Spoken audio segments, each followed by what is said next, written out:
Krishna Krishna, Hare Hare, Hare Rama, Rama Rama, Hare Hare. Hare Krishna, Krishna Krishna, Hare Hare, Hare Rama, Rama Rama, Hare Hare. Hare Krishna, Krishna Krishna, Hare Hare, Hare Rama, Rama Rama, Hare Hare. Hare Krishna, Krishna Krishna, Hare Hare, Hare Rama, Rama Rama, Hare Hare. Hare Krishna, Krishna Krishna, Hare Hare, Hare Rama, Rama Rama, Hare Hare. Hare Krishna, Krishna Krishna, Hare Hare, Hare Rama, Rama Rama, Hare Hare. Hare Krishna, Krishna Krishna, Hare Hare, Hare Rama, Rama Rama, Hare Hare. Hare Krishna, Krishna Krishna, Hare Hare, Hare Rama, Rama Rama, Hare Hare. Hare Krishna, Krishna Krishna, Hare Hare, Hare Rama, Rama Rama, Hare Hare. Hare Krishna, Krishna Krishna, Hare Hare, Hare Rama, Rama Rama, Hare Hare. Hare Krishna, Krishna Krishna, Hare Hare, Hare Rama, Rama Rama, Hare Hare. Hare Krishna, Krishna Krishna, Hare Hare, Hare Rama, Rama Rama, Hare Hare. Hare Krishna, Krishna Krishna, Hare Hare, Hare Rama, Rama Rama, Hare Hare. Hare Krishna, Krishna Krishna, Hare Hare, Hare Rama, Rama Rama, Hare Hare. Hare Krishna, Krishna Krishna, Hare Hare, Hare Rama, Rama Rama, Hare Hare. Hare Krishna, Krishna Krishna, Hare Hare, Hare Rama, Rama Rama, Hare Hare. Hare Krishna, Krishna Krishna, Hare Hare, Hare Rama, Rama Rama, Hare Hare. Hare Krishna, Krishna Krishna, Hare Hare, Hare Rama,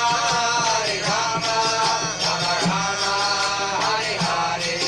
Hare Krishna, Krishna Krishna, Hare Hare, Hare Rama, Rama Rama, Hare Hare. Hare Krishna,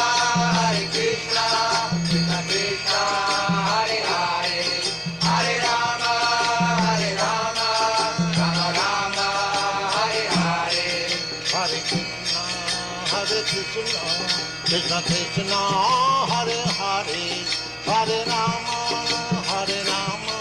Rama Rama, Hare Hare. Hare Krishna, Krishna Krishna, Hare Hare, Hare Rama, Rama Rama, Hare Hare. Hare Krishna, Krishna Krishna, Hare Hare, Hare Rama, Rama Rama, Hare Hare. Hare Krishna, Krishna Krishna, Hare Hare, Hare Rama, Rama Rama, Hare Hare. Hare Krishna, Krishna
Krishna Krishna, Hare Hare, Hare Rama, Hare Rama, Rama Rama, Hare Hare. Hare Krishna, Krishna Krishna, Hare Hare, Hare Rama, Rama Rama, Hare Hare. Hare Krishna, Krishna Krishna, Hare Hare, Hare Rama, Rama Rama, Hare Hare. Hare Krishna, Krishna Krishna, Hare Hare, Hare Rama, Rama Rama, Hare Hare. Hare Krishna,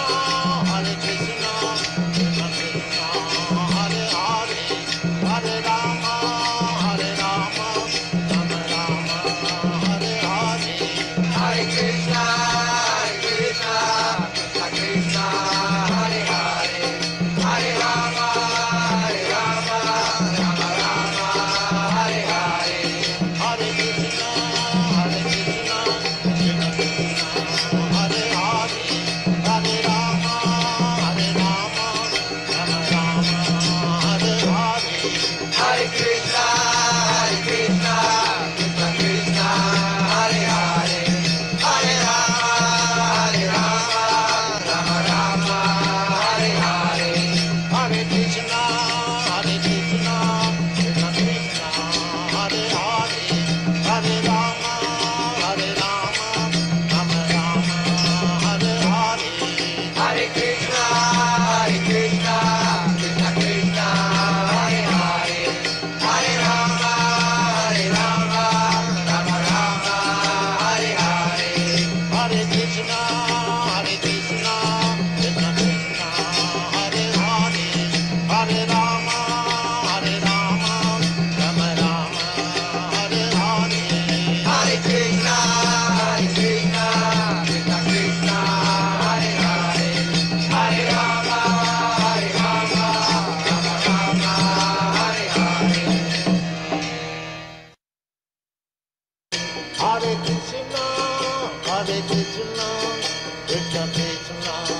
Hare Hare, Hare Rama, Rama Rama, Hare Hare. Hare Krishna, Krishna Krishna, Hare Hare, Hare Rama, Rama Rama, Hare Hare. Hare Krishna, Krishna Krishna, Hare Hare, Hare Rama, Rama Rama, Hare Hare. Hare Krishna, Krishna Krishna, Hare Hare, Hare Rama, Rama Rama, Hare Hare. Hare Krishna, Krishna Krishna, Hare Hare, Hare Rama, Rama Rama, Hare Hare. Hare Krishna, Krishna Krishna, Hare Hare, Hare Rama, Rama Rama, Hare Hare. Hare Krishna, Krishna Krishna, Hare Hare, Hare Rama, Rama Rama, Hare Hare. Hare Krishna, Krishna Krishna, Hare Hare, Hare Rama, Rama Rama, Hare Hare. Hare Krishna, Krishna Krishna, Hare Hare, Hare Rama, Rama Rama, Hare Hare. Hare Krishna, Krishna Krishna, Hare Hare, Hare Rama, Rama Rama, Hare Hare. Hare Krishna, Krishna Krishna, Hare Hare.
Hare Krishna, Krishna Krishna, Hare Hare, Hare Rama,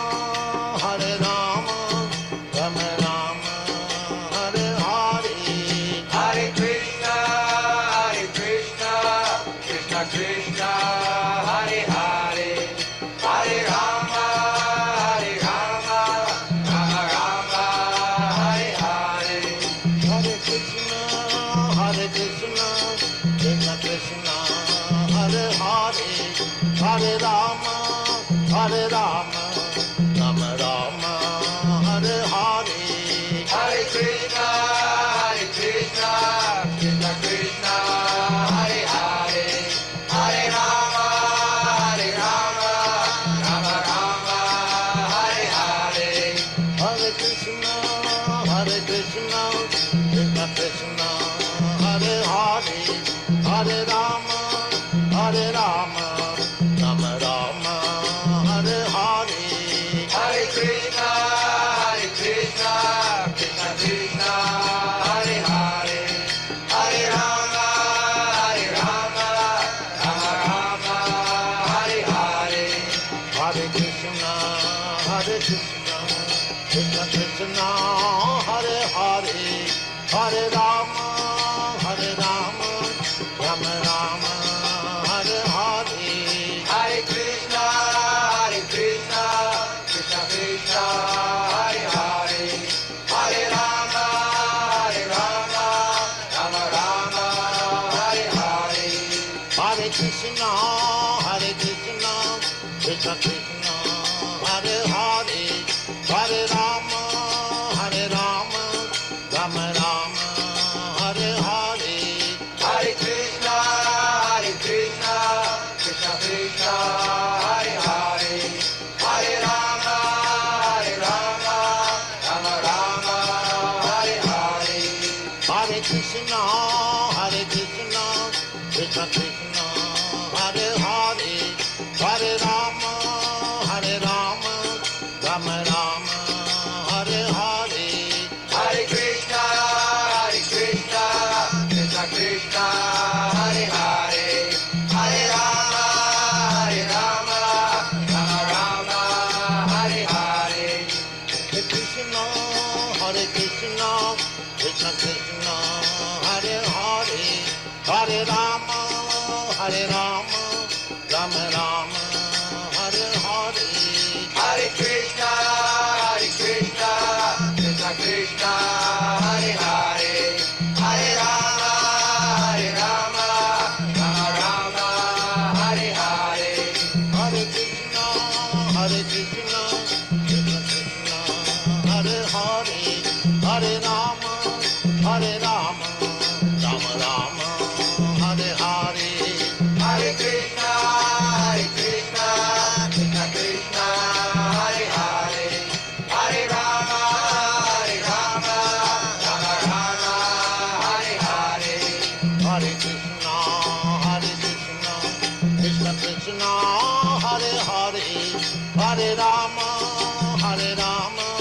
Rama Rama, Hare Hare. Hare Krishna,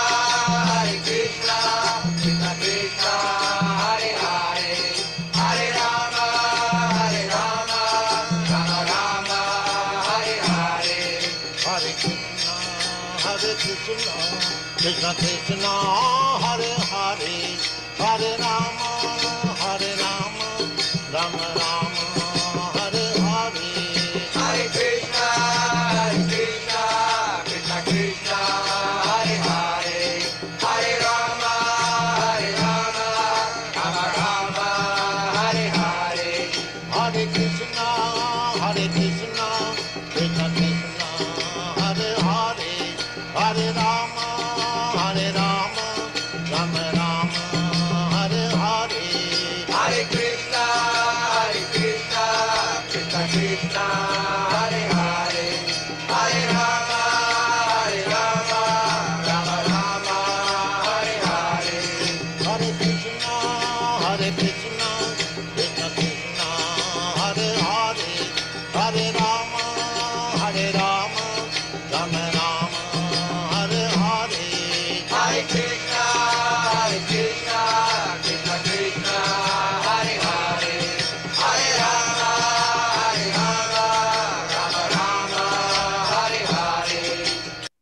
Hare Krishna, dear devotees, please accept my humble obeisances. All glories to Sri Prabhupada. Welcome to this morning's class. It's from Chaitanya Charitamrita, Adi Lila, chapter 5, and text 41. We're very fortunate this morning to have His Grace Balabhadra Prabhu, ISKCON Atlanta, to give a class. Hare Krishna Prabhu, please accept my Hare Krishna Prabhu, glory to Prabhupada. Hare Krishna Prabhu. It's all yours. Thank you, Prabhu. Hare Krishna. Jai Jai Shri Chaitanya, Jai Nityananda, Jai Dvaita Chandra, Jai Gaur Bhaktivinoda, Jai Jai Shri Chaitanya, Jai Nityananda, Jai Dvaita Chandra, Jai Gaur Bhaktivinoda, Jai Jai Shri Chaitanya, Jai Nityananda, Jai Dvaita Chandra, Jai Gaur Bhaktivinoda. Hare Krishna, Krishna Krishna, Hare Hare. Hare Rama, Rama Rama, Hare Hare, Hare Krishna, Krishna Krishna, Hare Hare. Hare Rama, Rama Rama, Hare Hare, Hare Krishna, Krishna Krishna, Hare Hare. Hare Rama, Rama Rama, Hare Hare. Om Ajnanatimirandasa Jananjanantalakaya Chakshumilitam Yena Tasmai Shri Gurave Namaha Shri Chaitanya Manobhistam Stapitam Yena Bhutale Swayam Rupadap Maya Dadate Swapadante Kam Namo Vishnuvadaya Krishna Prestaya Bhutale Srimati Bhakti Vedanta Swami Namane Namaste Saraswati Deve Gaudavani Pracharine Srila Prabhupada Ki Jai. So, reading from Chaitanya Charitamrita, Adi Lila, Chapter 5, text 41. So, just to give you a heads up, this verse has a purport that's 17 pages long. So I don't know how much I'll be able to cover, but I'll do the best I can. I would love to be able to read the entire purport because it's very, very important. And since Srila Prabhupada has spent so much time to prepare this purport, it is our spiritual duty to try and hear as much as we can. The subject matter is quite complicated. Practically for myself, it's beyond my capacity to even try and speak about it. But as we read through it, we'll see what we can extract from it in terms of practical application, because it is far beyond our sphere of experience, what's being talked about here. But we have a responsibility to hear it because Srila Prabhupada took the time to translate and to give commentary. And in this particular purport, there's a lot of refutation of the arguments of Saṅkarṣaṇa and the Mayavadis. That's why it's a little complicated, but let's see what we can do. Verses 41, vāsudeva-saṅkarṣaṇa-pradyumnāniruddha dvitīya catur-vyūha turīya viśuddha vāsudeva-saṅkarṣaṇa-pradyumnāniruddha dvitīya catur-vyūha turīya viśuddha vāsudeva-saṅkarṣaṇa-pradyumnāniruddha dvitīya catur-vyūha turīya viśuddha. Next. Vishnu Prabhu. vāsudeva-saṅkarṣaṇa-pradyumnāniruddha dvitīya catur-vyūha turīya viśuddha. Vāsudeva-saṅkarṣaṇa-pradyumnāniruddha dvitīya catur-vyūha turīya viśuddha. Hare Krishna. Anyone else? vāsudeva-saṅkarṣaṇa-pradyumnāniruddha dvitīya catur-vyūha turīya viśuddha. Hare Krishna. Hare Krishna. Hare Krishna. Vāsudeva-saṅkarṣaṇa-pradyumnāniruddha. Jackie, we can't hear you. I can though. Okay. Go ahead. Vāsudeva-saṅkarṣaṇa-pradyumnāniruddha. Not here. Can you hear? Prikshit Prabhu? Yes, very clearly. So maybe something is, maybe your end is causing a problem. You can hear okay, right? Yes, very loud. No, you can't? Okay. Sorry, Jack, I cannot hear you. Your line is breaking up. Oh, Can you try one more time, Jackie? Okay. Vāsudeva-saṅkarṣaṇa-pradyumnāniruddha. Still breaking up. Are you on a speakerphone? If you can take it off speakerphone, it might work better. Try one more time. Okay. Vāsudeva-saṅkarṣaṇa-pradyumnāniruddha. Okay. Sorry, Jackie. I'll call you later and you can chant it. We'll talk on the phone. Okay. Anyone else? Prabhu, we can hear clearly here though. Let's see. I don't know what's going on, but just to let you know. Right. So you can hear me okay, right, Parikshit? We can hear you clearly. Okay. And we can hear Jackie clearly too. Okay. So. No problem. Okay. All right. So let's go into the verse. Word for word, Vasudeva, the expansion name Vasudeva.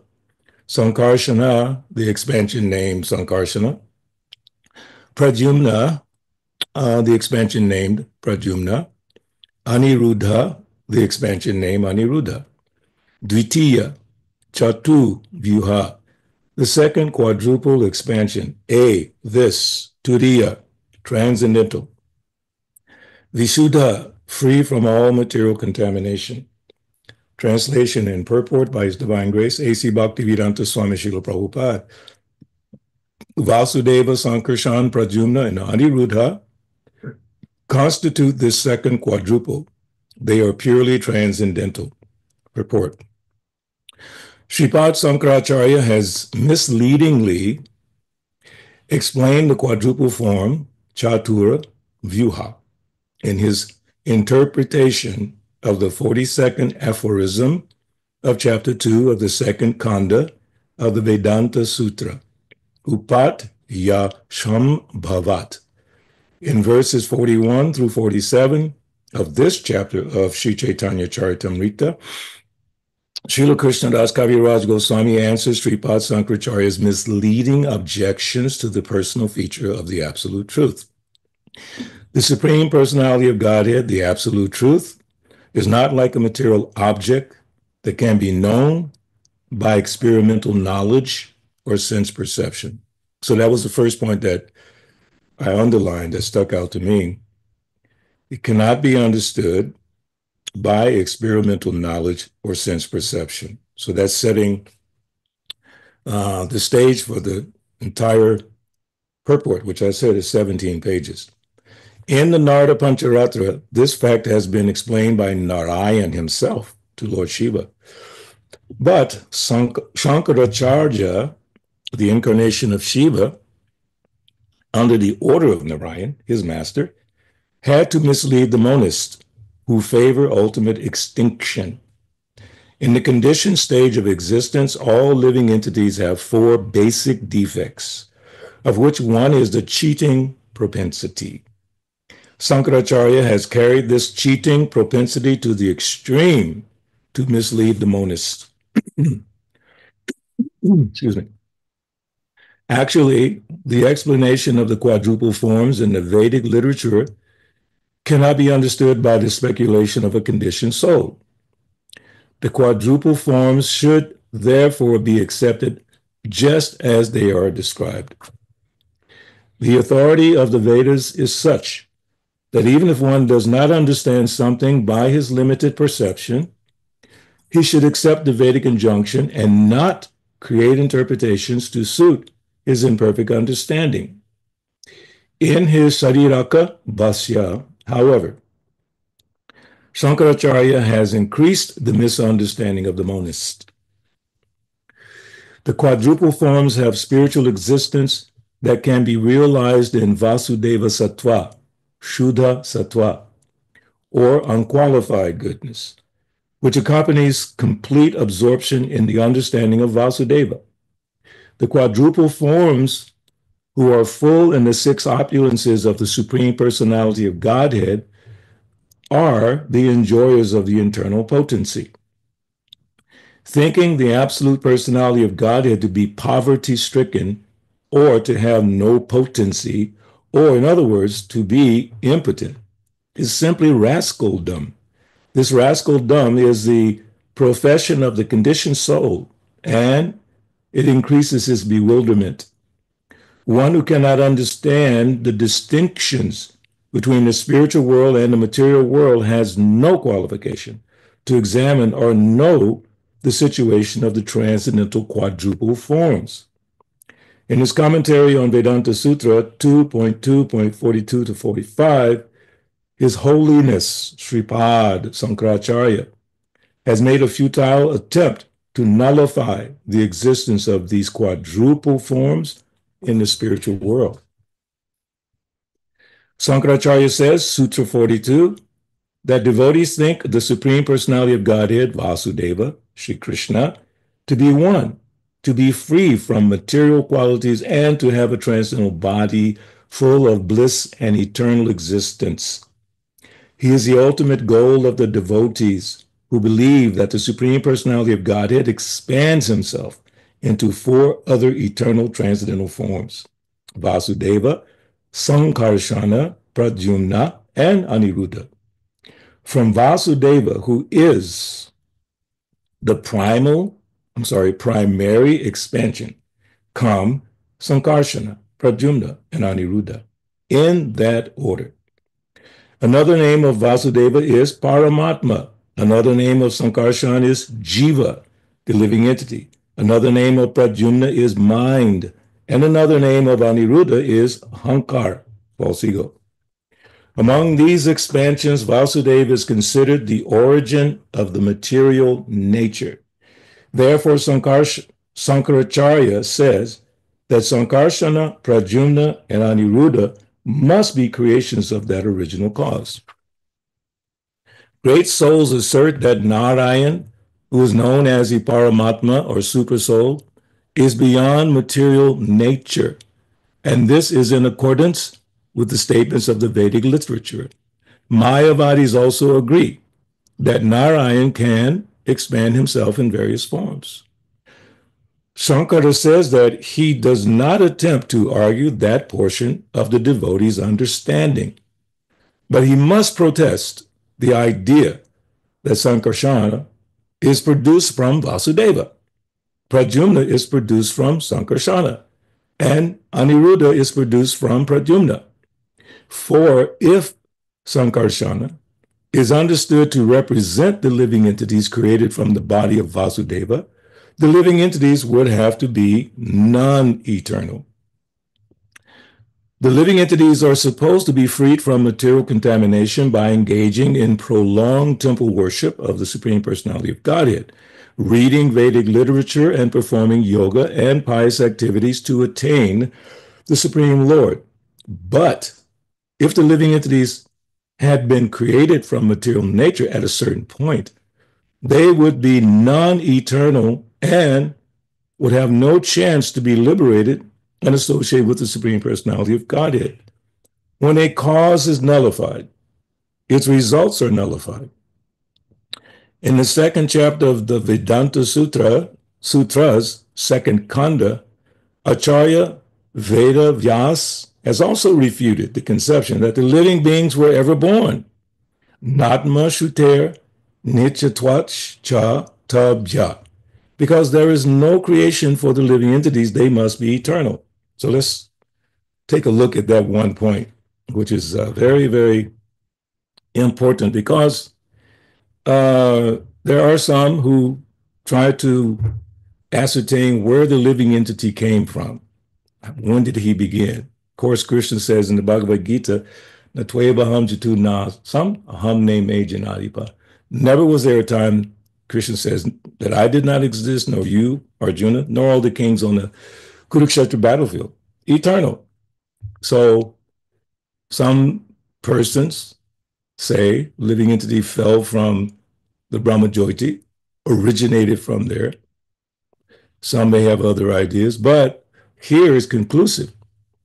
Living entity is eternal, never created. We don't have a beginning. here's one of the aspects of this inconceivable existence, inconceivable manifestation of the Lord. It's inconceivable for me, and I've said this many times, starting at the age of 12, I became bewildered by the idea of eternity. It did not make sense to me at all. It really confused me because I'm thinking no beginning and no end. And in my little tiny brain during that time, as I said, from 12 years old, I thought, why should I want to live eternally if it's going to be like the world is where I am now? So I projected my position in life on the idea of the spiritual world. Big mistake, just like these Mayavadis projecting ideas on the inconceivable potency of the Lord, or mundane scientists or religionists, taking their experience and trying to understand the unlimited Supreme Personality of Godhead. What to speak of the small jiva, so small, and we're so powerful by the grace of the Lord. And we don't have a beginning and we don't have an end. So that idea of no end, no beginning was practically driving me insane. I could not comprehend. And even to this day, it's not totally comprehensible. So my conclusion is just accept it. I mean, if I try to square it with my limited 73 years of experience, I will never get anywhere. I've decided just to accept it. And that's how you can make consistent progress. Just accept it. Try to learn the truth by approaching the spiritual master. Inquire submissively, render service. The self-realized soul can impart knowledge unto you because he's seen the truth. Om Jnanatimirandasya Janan. We know from many, many scriptural references from Srila Prabhupada's own words that it's best to just accept it. In the beginning, blind following is not recommended. We should study. We should try to appreciate what's been presented by Srila Prabhupada. And Srila Prabhupada has opened up the world of the acharyas to us. He's quoted in here several times. We don't have to venture out to try to understand the previous acharyas with our limited intelligence. I made one point last night that we're so fortunate that Srila Prabhupada came. Can you imagine without Srila Prabhupada trying to understand the Bhagavatam, trying to understand Bhagavad Gita, trying to understand Vedanta Sutra and all these Vedic literatures? No. We have mundane scholars who try to, not really try to understand, they try to assimilate, document, outline Vedic philosophy without accepting the very premise of Vedic philosophy. Vāsudeva-sarvam iti. Vasudeva, Krishna is everything. Sarvasya chaham ridishani visto mataspatir jnanam apolanam cha vedaischa sarva arham eva veja vedanta grid veda evajam. Krishna is the goal of the Vedanta, but they don't get it. So as I said, my conclusion from being confused about eternity after coming in contact with Srila Prabhupada, because that conclusion didn't happen between the age of 12 and 21 or 22 when I joined the movement. It happened after exposing myself consistently to what Srila Prabhupada says. So I just decided, that's it.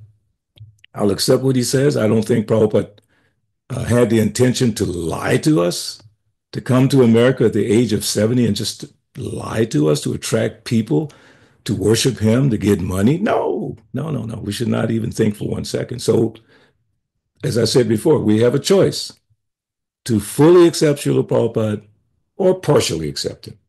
If you partially accept Srila Prabhupada, then it's going to be a long, arduous journey to pure devotional service. If we just accept, as Prabhupada's presenting, then we can make rapid progress. So let's read on more. Saṅkarṣaṇa says, Sutra 43, that devotees think that Pradyumna, who is considered to represent the senses, has sprung from Saṅkarṣaṇa, who is considered to represent the living entities. But we cannot actually experience that a person can produce senses. Devotees also say that from Pradyumna has sprung Aniruddha, who is considered to represent the ego. But Saṅkarācārya says that unless the devotees can show how ego and the means of knowledge can generate from a person, such an explanation of the Vedanta Sutra cannot be accepted. For no other philosophers accept the sutras in that way. So that's Sankaracharya's argument. Keep that in mind. Continuing, Sankaracharya also says, Sutra 44, that he cannot accept the devotee's idea that Saṅkarṣaṇa, Pradyumna, and Aniruddha are equally as powerful as the absolute personality of Godhead, full in the six opulences of knowledge, wealth, strength, fame, beauty, and renunciation, and free from the flaw of generation at a certain point. That's an interesting grouping of words. Free from the flaw of generation at a certain point. So the generation would mean a flaw. It's not perfect. So the living entity, Supreme Lord, his expansions, they are not plagued by the flaw of generation. They're eternal. Vāsudeva-saṅkarṣaṇa-pradyumna and Aniruddha, being distinct individual persons, cannot be one. Again, this is part of Sankaracharya's argument. Therefore, if they are accepted as absolute, full, and equal, there would have to be many personalities of Godhead. But there is no need to accept that there are many personalities of Godhead, because acceptance of one omnipotent or omnipotent God is sufficient for all purposes. That is part of the monotheistic philosophy. There's one God. Even if we agree to accept that the quadruple forms of Godhead are all identical, we cannot avoid the incongruous flaw of non-eternity. Unless we accept that there are some differences among the personalities, there's no meaning to the idea that Saṅkarṣaṇa is an expansion of Vāsudeva, Pradyumna is an expansion of Saṅkarṣaṇa, and Aniruddha is an expansion of Pradyumna. There must be a distinction between cause and effect. For example, this is a really nice example that Srila Prabhupada gives. For example, a pot is distinct from the earth from which it is made, and therefore we can ascertain that the earth is the cause and the pot is the effect. Without such distinctions, there is no meaning to cause and effect. Furthermore, the followers of the Pancharatric principles do not accept any differences in knowledge and qualities between Vāsudeva-saṅkarṣaṇa-pradyumna, and Aniruddha. The devotees accept all these explanations to be one, but why should they restrict one's oneness to these quadruple expansions? Certainly, we should not do so. For all living entities from Brahma to the insignificant ant are expansions of Vāsudeva, as accepted in all the Shrutis and Smritis. So I want to introduce one nice statement from Srila Prabhupada, and it's in a letter to Ishan, 21st September 1970 in Calcutta. He says, and this is related to what we're discussing today, in my books, quote, in my books, I have tried to explain clearly this simultaneously one and different philosophy, Achinta, he spells it A-C-I-N-T-A, Achinta Beta Beta Tattva, propounded by Lord Chaitanya Mahaprabhu. But sometimes it happens that this philosophy is given a self-interested interpretation. As soon as personal motivation comes in it, let me get that right. As soon as personal motivations come in it, it's not possible for one to understand our Krishna conscious philosophy. So I want to read also from the first purport in the Bhagavad Gita, what Srila Prabhupada says. Bhagavad Gita is the widely read theistic science summarized in the Gita Mahatmya, glorification of the Gita. There it says that one should read Bhagavad Gita very scrutinizingly with the help of a person who is a devotee of Sri Krishna and try to understand it without personally motivated interpretations. The example of clear understanding is there in the Bhagavad Gita itself, in the way the teaching is understood by Arjuna, who heard the Gita directly from the Lord. So this warning of not having some personally motivated interpretations of the Vedic literature, Bhagavad Gita, Chaitanya Charitamrita, Srila Prabhupada's own words. Sometimes we speculate. We have to be very, very careful to guard against that. One of the best ways I would say is just stick to Prabhupada's explanation. Even when you're reading Prabhupada's explanations, it takes a little meditation, takes a little contemplation. You have to really, the word that Prabhupada uses, scrutinizingly. Scrutinize it. Just like if you buy a car, especially a new car, you scrutinize every aspect. You want to, Fox report or whatever those reports are. You want to see every small detail. So when we're studying Prabhupada's books, from what he is saying, we should scrutinizingly try to appreciate and understand. And also understand that we're not, I don't want to say we're not capable because we're spiritual beings and we have knowledge, but in our conditioned state, we have to question our own understanding. That's why sadhu sangha, associating with devotees, is extremely important. I'm actually very happy that viśuddha Prabhu is here today because these are some of the topics we get into sometimes very deeply, so he can maybe help expand on this. But by the association of devotees, our faith increases, especially in the association of devotees who have good faith or strong faith. Drita vrata, strong vow to be focused in Krishna consciousness. Then our understanding will increase and we can challenge our own understanding. You should have a few devotees that you can challenge your understanding with. If you just go with your own understanding, it may be right or it may be slightly off.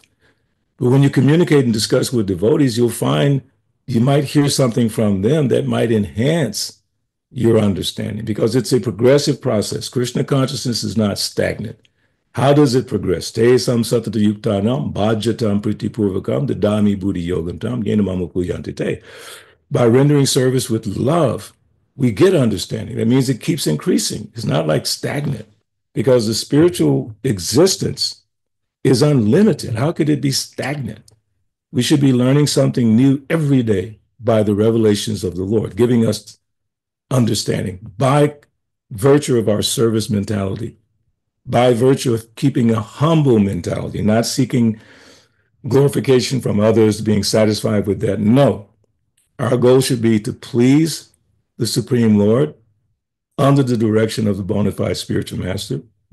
In our case, ISKCON, headed by Srila Prabhupada. There are many spiritual masters in our movement, but the source of our understanding comes from Srila Prabhupada. All the leaders in this movement should, and I pray, totally accept what Prabhupada is saying, so then we can convey back to those who are beginning on the path, those who are progressing on the path, just keep the same truth. Take the mango from the top, down, down, down, down to the ground, and when you get it on the ground, same mango. So the same thing that Krishna said to Arjuna 5,000 years ago has been preserved by the integrity of all the acharyas in our line of disciplic succession, deposited to Srila Prabhupada. So when he came to the West, he brought all of that siddhanta, all of that understanding with him. So we don't have to speculate. Don't have to do that. So a little bit further here, let's see. Saṅkarṣaṇa also says, Sutra 45, that the devotees who follow the Pancharatra state that God's qualities and God himself, as the owner of the qualities, are the same. But how can the Bhagavata school state that the six opulences, wisdom, wealth, strength, fame, beauty, and renunciation, are identical with Lord Vasudeva? This is impossible. In his Lagu Bhagavatamrita Purva 5.165 to 193, Srila Rupa Goswami has refuted the charges directed against the devotees by Sripad Saṅkaracharya regarding their explanation of the quadruple forms of vāsudeva-saṅkarṣaṇa-pradyumna and Aniruddha. Rupa Goswami says that these four expansions of Narayan are present in the spiritual sky, where they are famous as Mahavasta. Among them, Vasudeva is worshipped within the heart by meditation because he is the predominating deity of the heart. As explained in Srimad Bhagavatam 4.3.23, or as explained in 4.3.23. Saṅkarṣaṇa, the second expansion, is Vasudeva's personal expansion for pastimes. And since he is the reservoir of all living entities, he is sometimes called Jiva. The beauty of Saṅkarṣaṇa is greater than that of innumerable full moons radiating light beams. He is worshipable as a principle of ego. He has invested Anantadeva with all the potencies of sustenance. For the dissolution of the creation, he also exhibits himself as the supersoul in Rudra. In Adharma, the personality of religion. In Sarpa, snakes. In Antaka, Yamaraj, the Lord of Death. And in the demons. So that, I have to reread that again. He has invested Anantadeva with all the potencies of sustenance. For the dissolution of the creation, he also exhibits himself. Now, who is that? Saṅkarṣaṇa. He also exhibits himself as a supersoul. This is Saṅkarṣaṇa exhibiting himself as a supersoul in Rudra. In Adharma, the personality of religion. In Sarpa, snakes. In Antaka, Yamaraj, the Lord of Death. And in the demons. This is Saṅkarṣaṇa manifesting himself. Continuing, Pradyumna, the third manifestation, appears from Saṅkarṣaṇa. Those who are especially intelligent worship this Pradyumna expansion of Saṅkarṣaṇa as the principle of the intelligence.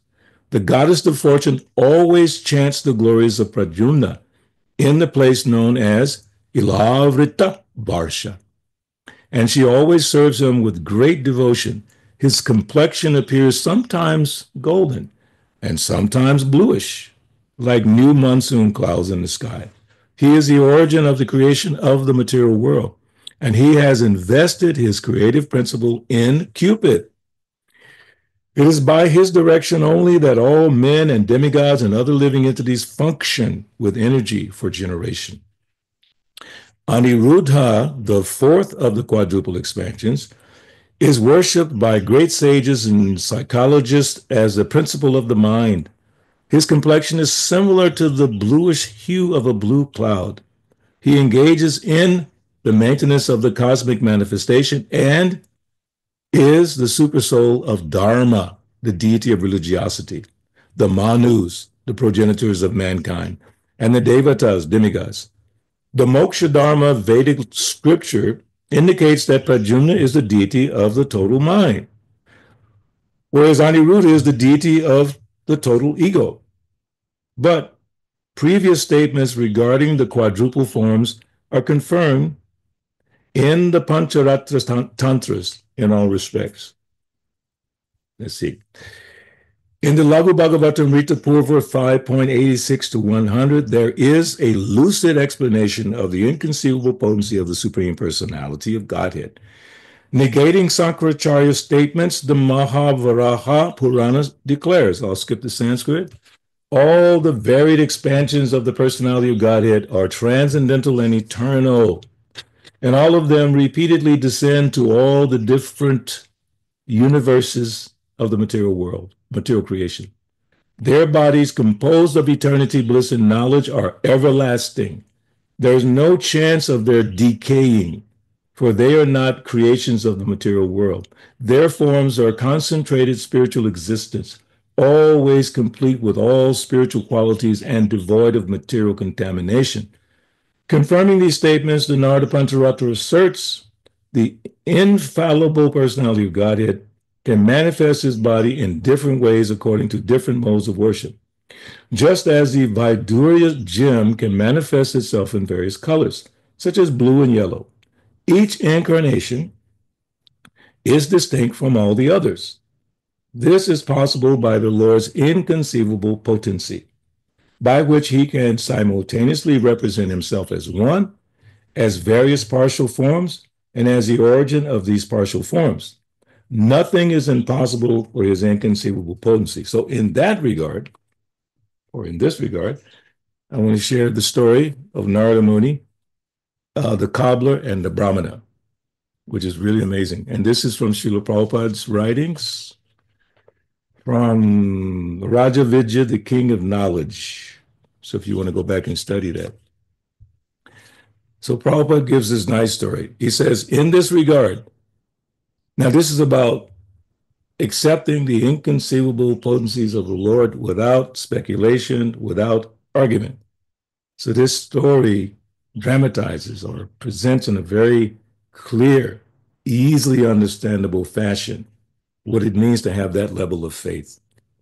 In this regard, there is a story of Narada Muni, who was once asked by a Brahmana, "Oh, you're going to meet the Lord?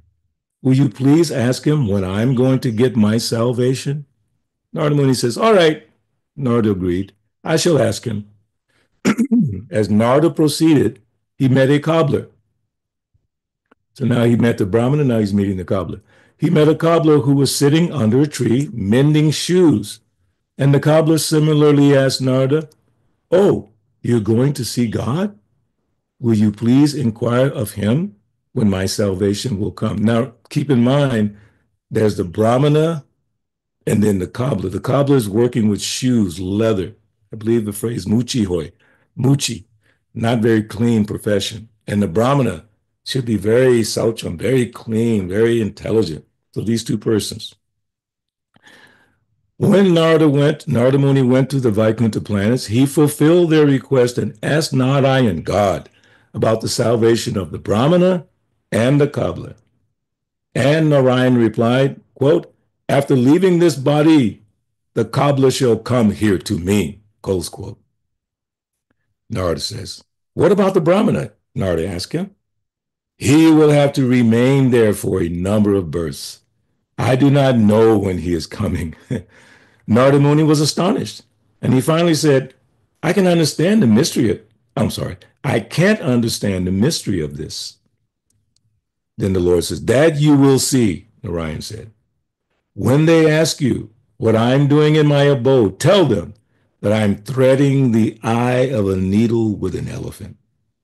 When Narada returned to earth and approached the Brahmana said, "Oh, you have seen the Lord? What was he doing?" Narada says, "He was threading an elephant through the eye of a needle," Narada answered. Then the Brahmana says, "I don't believe such nonsense."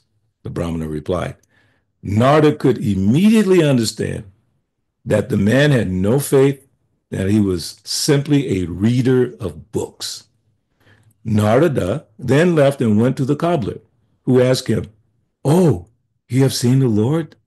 Tell me, what was he doing?" Narada says, "He was threading an elephant through the eye of a needle," Narada replied. The cobbler began to weep. "Oh, my Lord is so wonderful, he can do anything." And Narada says, "Do you really believe that the Lord can push an elephant through the hole of a needle?" Narada asked him. "Why not?" the cobbler said. "Of course I believe it." "How is that?" Narada says. "You can see that I'm sitting under this banyan tree," the cobbler answered. "And you can see that so many fruits are falling daily. And in each seed there is a banyan tree, like this one. If within a small seed there can be a big tree like this, is it difficult to accept that the Lord is pushing an elephant through the eye of a needle?" So, and this is what Prabhupada says, so this is called faith. It is not a question of blindly believing. There is reason behind the belief. If Krishna can put a large tree within so many little seeds, is it so astounding that he is keeping all the planetary systems floating in space through his energy?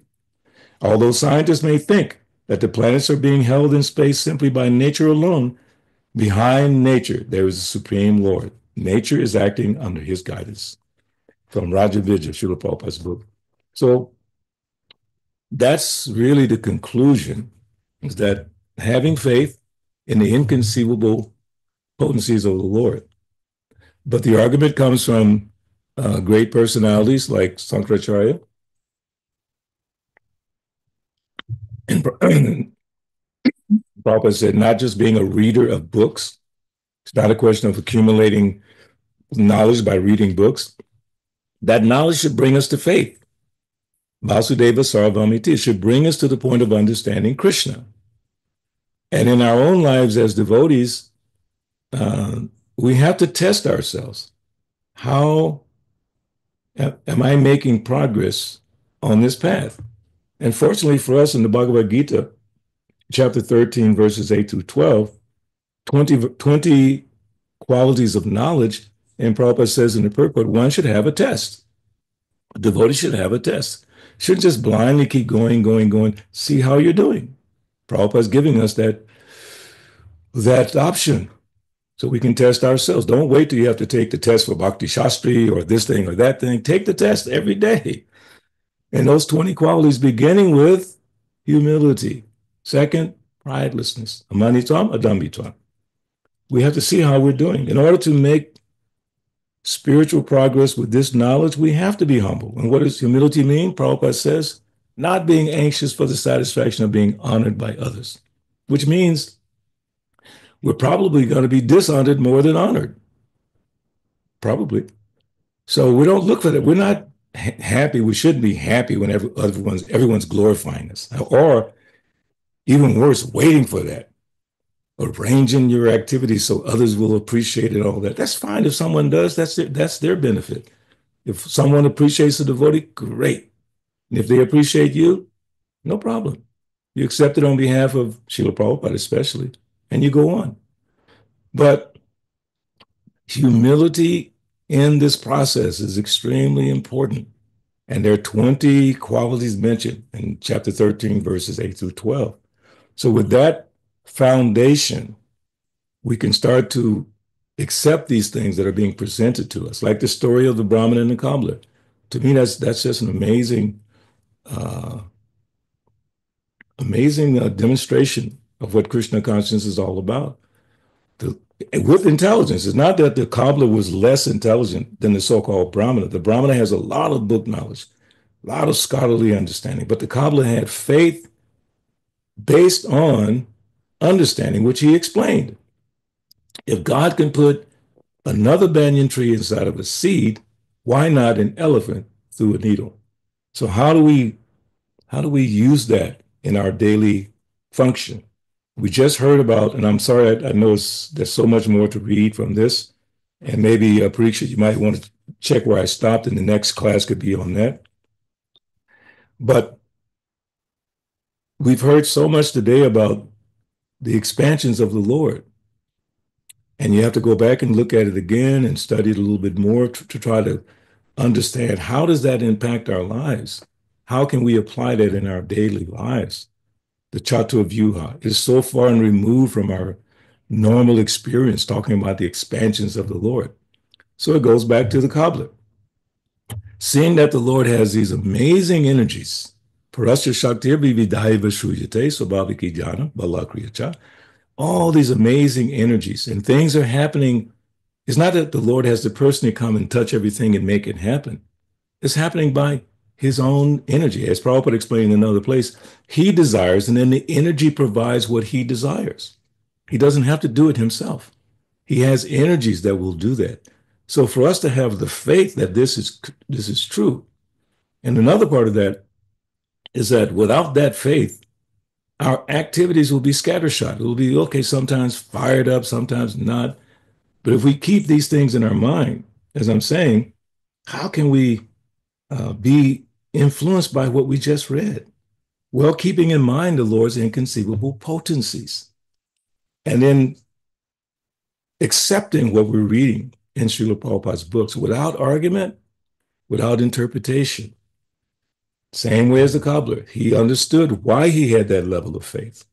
We need to have a stronger level of faith. I know I do, in fact.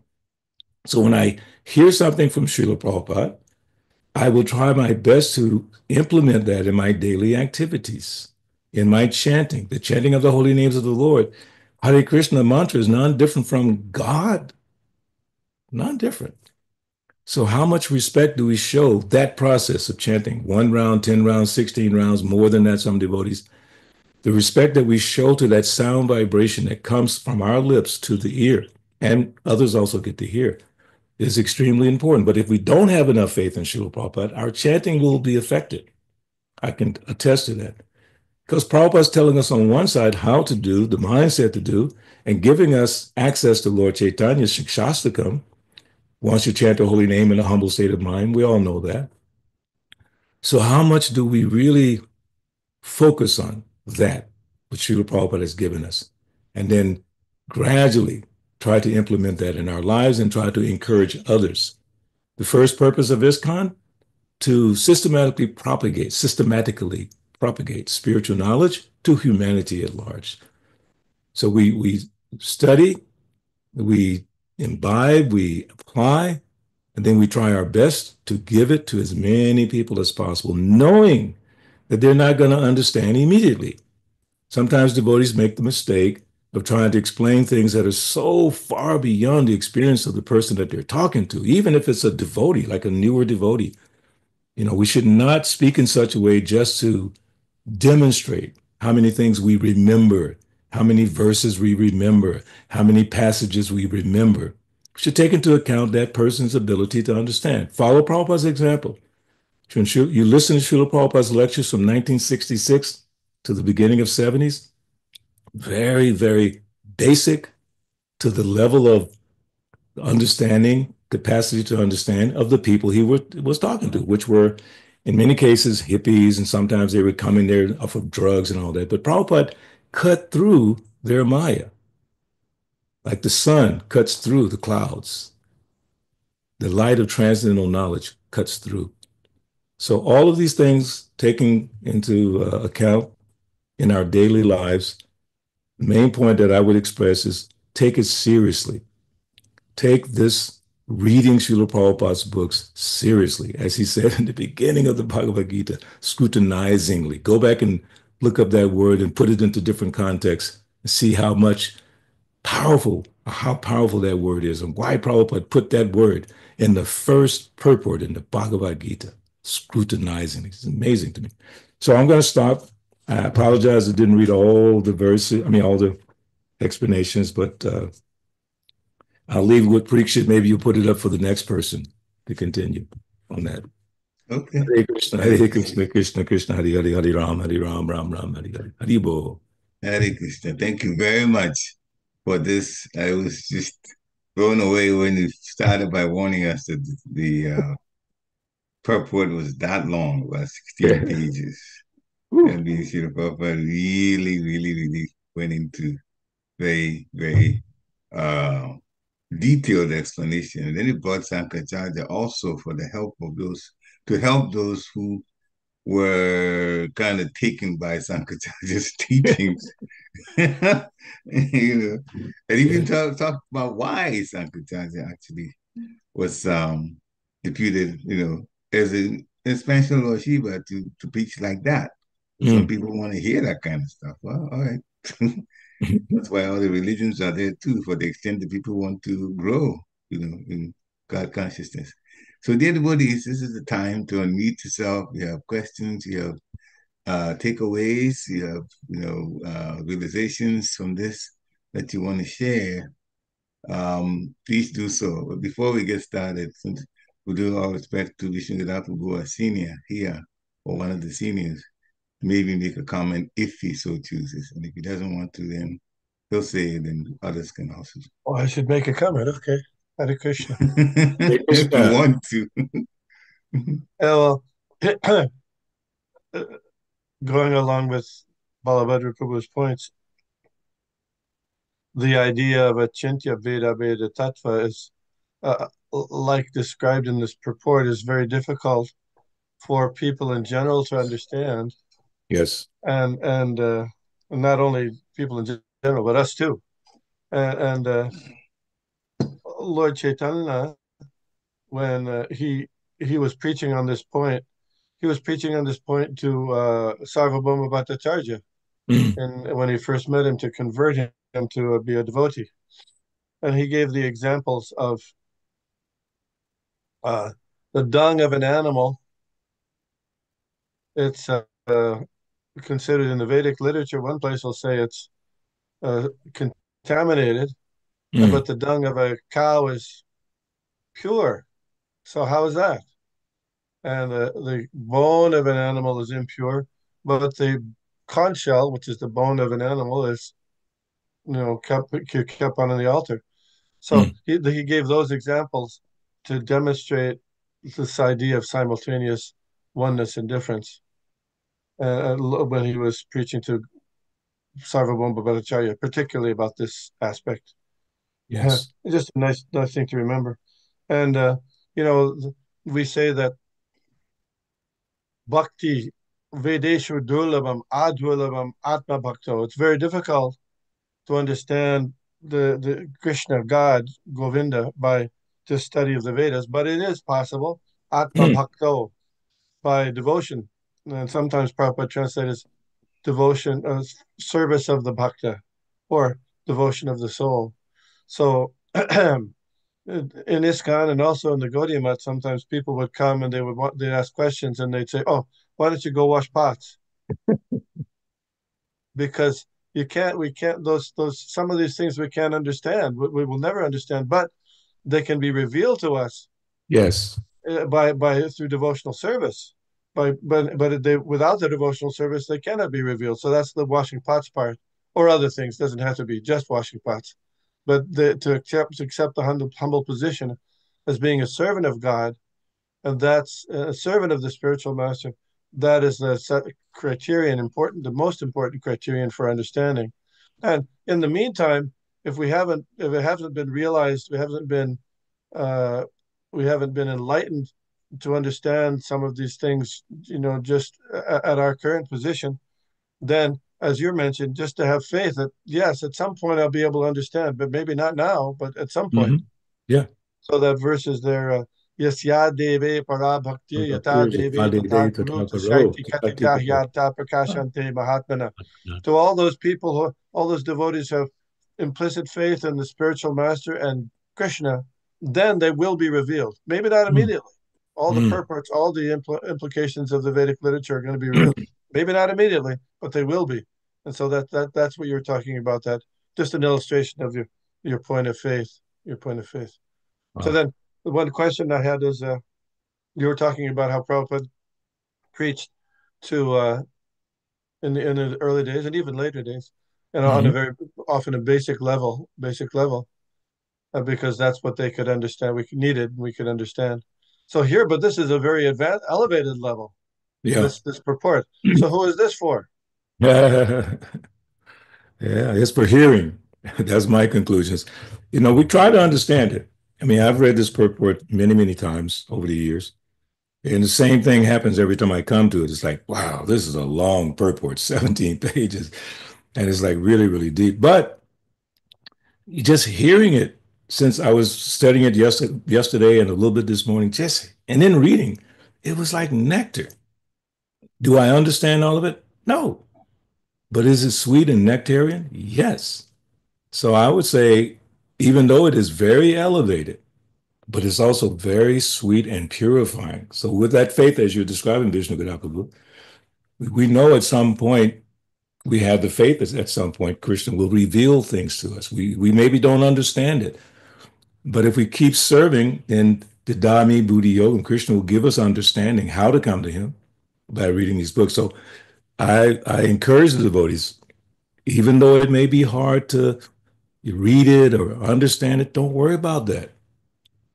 Just hearing, especially like Srimad Bhagavatam, what's it say? Nasta praisa bhadresu nityam bhagavata sevaya bhagavati uttamasloke bhakti bhavati naistiki. By regular attendance in classes on the Bhagavatam, rendering service to the pure devotee, all those things that are troublesome to the heart, all the doubts, misconceptions, gradually, as you pointed out, Vishnu, so importantly, gradually. It's not like immediately, gradually. So then we have to be consistent. The one word that keeps me going is consistency. 2 words, persistent, consistent in our practice of sadhana bhakti. So then we may not be able to totally understand it. So someone may come to this purport and say, well, it's too much. I'm going to go to some more pastimes. I want to hear more pastimes. I want to hear more. Okay. You missed this wonderful opportunity to hear from Srila Prabhupada. The verse itself is very short. The purport is 17 pages. Wow. But it's nectar. So that's my understanding of Vishnu Gadapu. It's just take it as part of it's medicine, sure. But at a certain point, it becomes nectar just to hear it. And I think I am so fortunate, blessed to be allowed, after coming from a similar background to those people that I talked about in the beginning, the hippies, drugs, all that stuff. Some of the devotees were coming in the morning for Prabhupada's program after being up all night on LSD. And I came to some temple programs in the beginning after being up all night, singing in a nightclub, taking drugs. But I would come to the temple practically every day. Just by that association and by being encouraged by the devotees to hear. I mean, it's amazing. Devotees did not tell me, you got to stop this, you got to stop that, you got to stop this. They just said, here, Bhakta Band, here's another book. Please take your time and read it. And by doing that consistently, persistently, more things became revealed. And after 50-something years, even more things are being revealed. And as you said, viśuddha, we can have that hope, which is almost like hope against hope, that one day we'll understand even more. You can never fully understand because Krishna keeps expanding, but we can understand more. Hare Krishna. Thank you very much, Subha. Any other comments from the devotees or questions? Dear Krishna Prabhu, please go ahead. Hare Krishna, Prabhu, please accept my humble obeisances. All Hare glories to Krishna. Srila Prabhupada. Jai Krishna Prabhupada. Thank you for this very, very inspiring class as always. Couple of points that were I was still meditating when you spoke, when you were starting the class, was either we have a choice, either we can accept Srila Prabhupada completely or partially. If we accept him partially, it will be a long road or long journey. So that was very, very nice. And then you made a point where you said, oh, it just slipped my mind, but it was very good link that uh, just I'm trying to recall because I really wanted to share that and to make sure we stress on it. Um, oh man, okay. That's okay. And It'll come back. yeah, but regardless, and when you and Vishnu Gada Prabhu discuss and you show so not show but express so much humility that after so many years also you say as you're just trying to understand these purports, it's a very humbling experience. What to speak of us who have like child in this journey. So thank you for the inspirational class, and if that point come back to me, I will definitely share again. But here's a quick realization. Krishna is a source of memory and forgetfulness. So you can remember Krishna even though you forgot, right? Because Yes, he's the cause of that. Hare Krishna. Hare Krishna. Thank you Prabhu, for a nice comment. Any other comments or questions? Hare Krishna Prabhu, please accept my humble obeisances. Hare Krishna Prabhu. Glories to Prabhupada. All glories to the devotees on the call.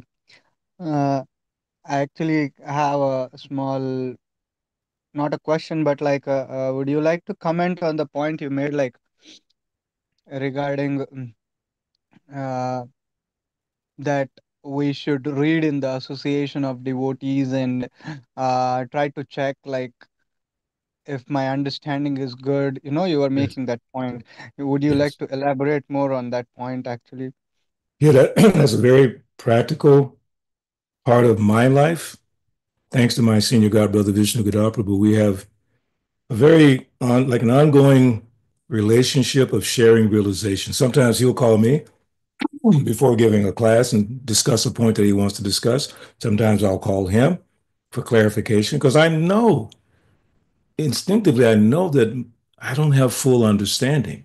When you said about humility, I don't consider myself humble per se, but I know what I don't know. I'm smart enough to know what I don't know or what I don't understand.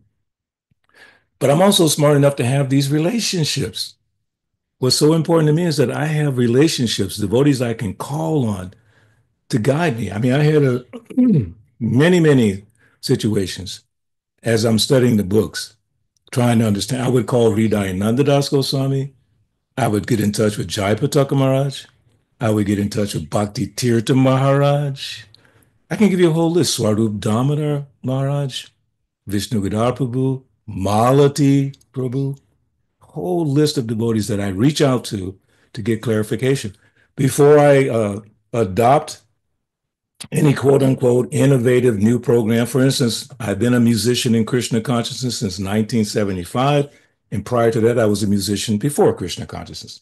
So before I got involved in contemporary creative music, I checked with Sasru Maharaj. You know what Sasru Maharaj told me? He was at a festival in Atlanta. He used to come to Atlanta quite a bit.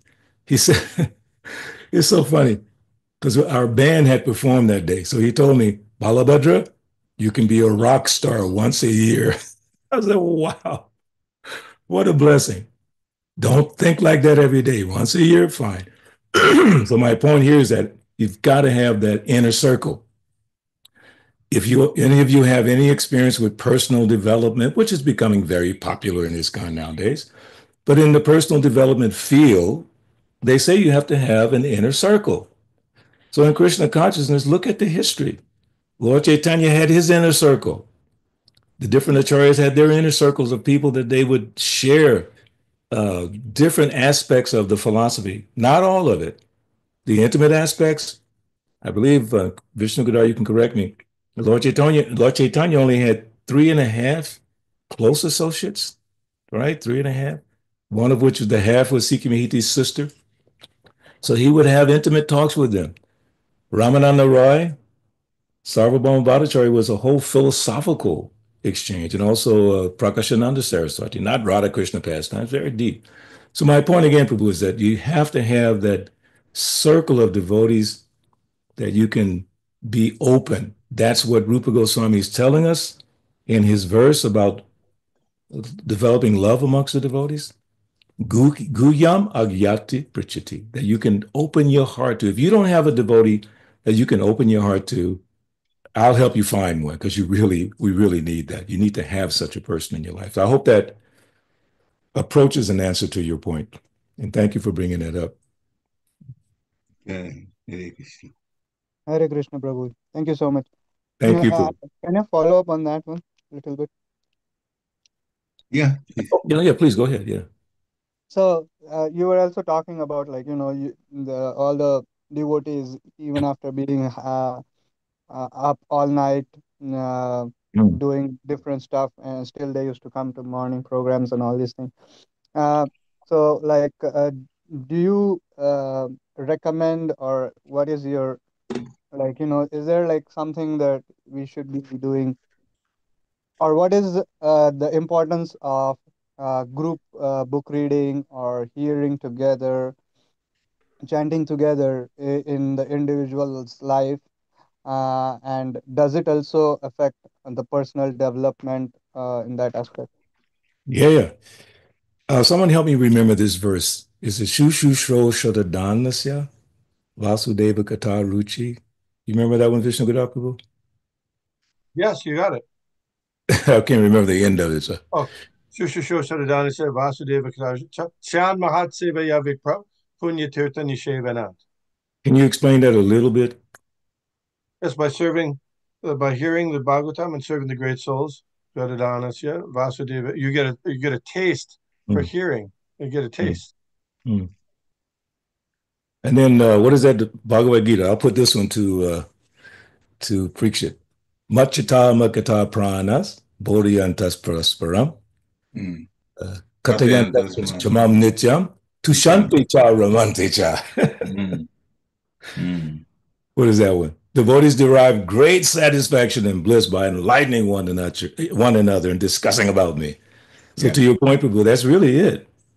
It's like, it's blissful. I was talking with Jackie yesterday that Krishna consciousness, Raja Vijam, Raja Gujam, Pravitam, Diyam, Uttamam, Susukam Kardamam. It's joyfully performed.